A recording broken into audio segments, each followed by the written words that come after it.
all, you're welcome back to my channel. It's your girl Blessing Casey Ndeka. Thank you to all my new followers. I sight you all coming. Thank you to all my old supporters. I really appreciate you all. Thank you for all your comments, for liking my videos. Thank you for sharing my videos. God bless you all for doing that. Thank you so much. I'm glad to have you all here. I'm glad that you all are here today. Thank you.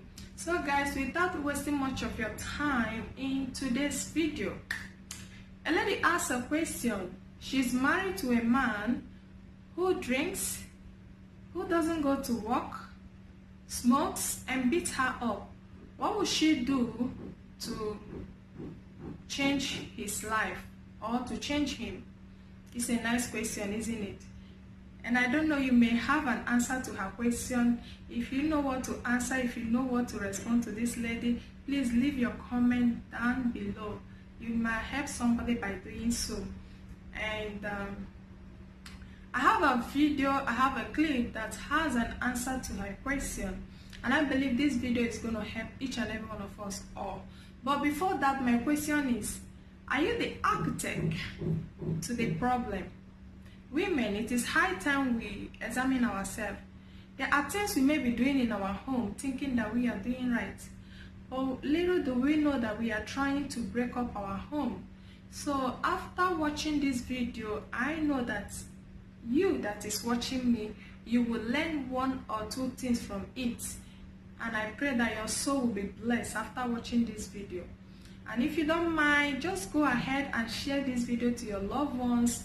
And to those you think that are struggling in their marriage, maybe they are into abusive marriage, but they don't know how to handle it, this video may be of help to this particular person.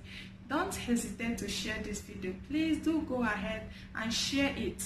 And before I go, don't forget to subscribe to this channel if you haven't subscribed. Make sure you hit that notification bell right beside the subscribe button. That way you won't miss any of my video whenever I upload. So guys, I'll be leaving this video for you guys to watch. And at the end of it, I will come back. I have something that I want to tell you guys. So thank you so much for being here. Thank you for watching. So stay tuned as I leave the clip for you guys to watch. Please, I am into a marriage that every day I'm going to work and my husband doing nothing, out there smoking, drinking, and when you speak and he will stun, beating, reckless beating onto your head. And what am I going to do about it to change? Okay, so she's married to a man who drinks, who doesn't go to work, yes, smokes and beats her up. What should she do? What leads to the beating? I want us to be real. Most of us women, our mouths are sharper than razor. This man is already down and out, and then you want to stamp on him. He would react, and the reaction would be blows. A man that is at home, not going to work. Was he working before? If he was, what led to his staying at home? Did he lose his job? Or you married him knowing he was a layabout? You see, that marriage is not easy. I'm not beating you down, my sister. I was in an abusive marriage, but I was the agent of that abuse. Because my mouth was very sharp. My husband was a military man. You can imagine a man in the office who is a senior officer who controls men. When he says a word, they all say, aye, sir. And then you are talking to him as if it's nothing. He cannot tolerate that. So I want us to go to the beginning. Examine yourself. What do I say to him before he begins to beat me? Should I change the tactics that I use in addressing him? If you married him a smoker, a drinker, you know what comes for, drinking. Because when you drink, you lose your senses. You are no longer in control of yourself.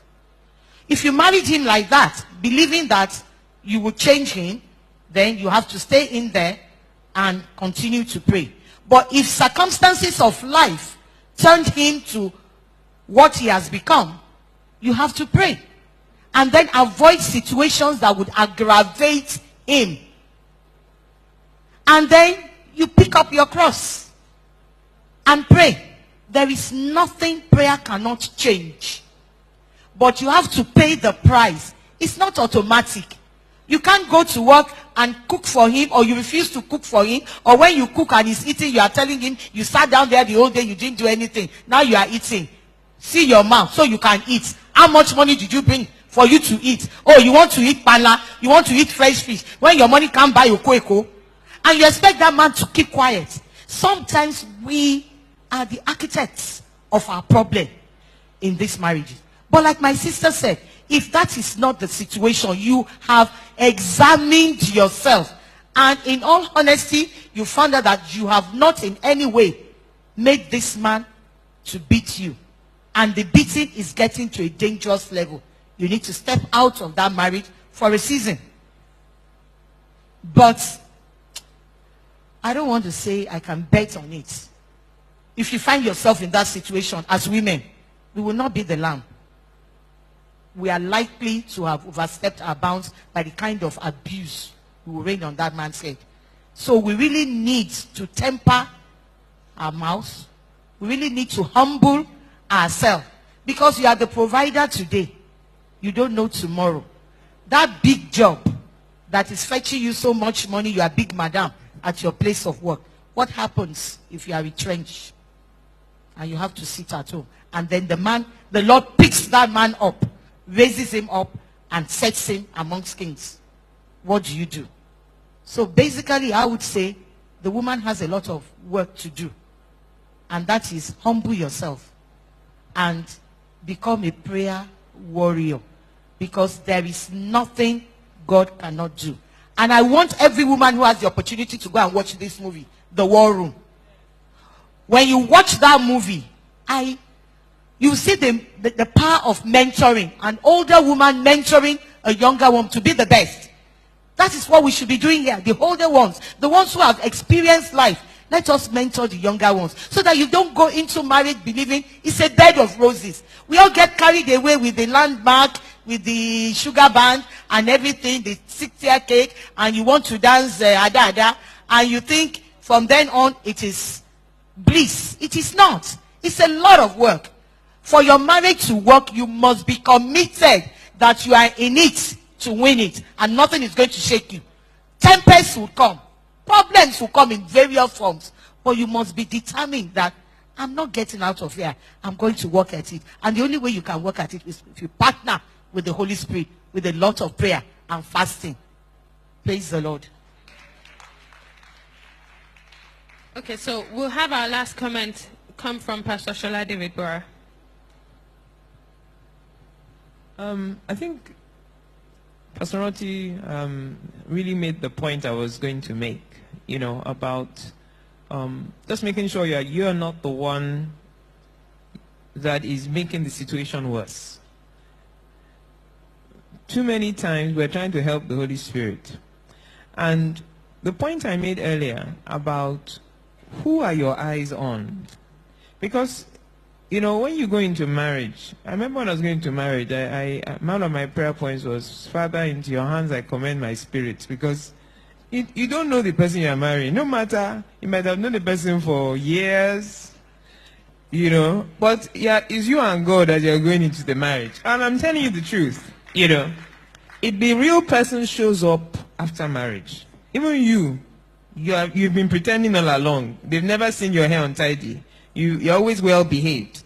The real you shows up after the marriage, And it's so important that, one, our eyes are on the Lord for all our needs, honestly. I remember listening to an interview that Michelle Obama had. I just stumbled on it on CNN. And she was talking about how her marriage was getting very rocky. When the husband decided to be a politician, he would disappear on Sunday night and come back on Friday. She alone with 2 young children, and things were so bad, he was about to break up. And she told herself that, okay, what are my needs? She said she looked at herself in the mirror. What are my needs? Okay, I need somebody to help me with this. I need somebody to help me with this. And she realized that part of her frustration was that she was expecting this man to give her some things, which, one, he wasn't available to give her. He was not able to give her. And she said when she actually broke down the things that she needed, decided, okay, her mother can maybe help her with this. She will look to this for this. She will look to this. That it took a lot, yes, a support system. That it took a lot of the pressure. Because there are things we're asking our husbands to give, they don't have it in them to give. I'm telling you, what you're looking for, the man doesn't have it. And it brings a lot of frustration. So the point I'm making is, let us, one, keep our eyes on the Lord as our provider, okay? And look at support systems for some things that we might not be able to find or get from our marriage. And pray. If you haven't watched The War Room, go and read it. Go and watch it, okay? It will help you greatly. And the Lord will help us, because it's a process, and it requires a lot of patience. But if we genuinely are trying to please God, not anybody, relatives, friends, or whatever, just keeping our eyes on God and reverencing our husband. One more thing before I leave the mic. It wasn't an accident that God said, wives, love your husbands, love your wives, and wives, respect or reverence your husband. If he had said the opposite, you know, women love easily. Where we like, love is so easy to us now. It doesn't mean, for a man, love is nothing. A man can sleep with 10 girls. It's nothing to them. What a man craves, like air, oxygen, is respect. Oxygen. He needs respect. So that's why God told us to give him the thing that he needs, like oxygen. And we women, including myself, it's easier to respect your pastor. It's easier to respect your boss. It's easier to respect every man but your husband. And we're doing the exact opposite of what God expects us to do. Try respect. You'll be amazed at the results. Praise the name of the Lord. Okay guys, if you have watched this video till this point, thank you so much for sticking around.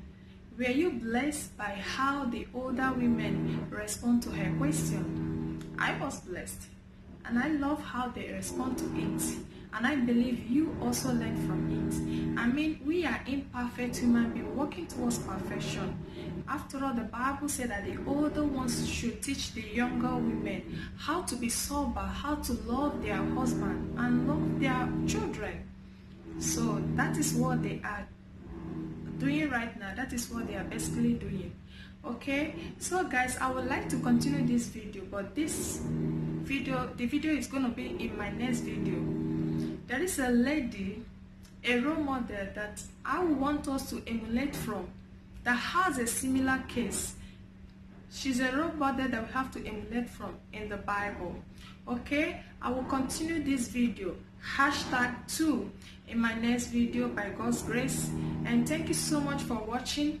God bless you all, and bye for now.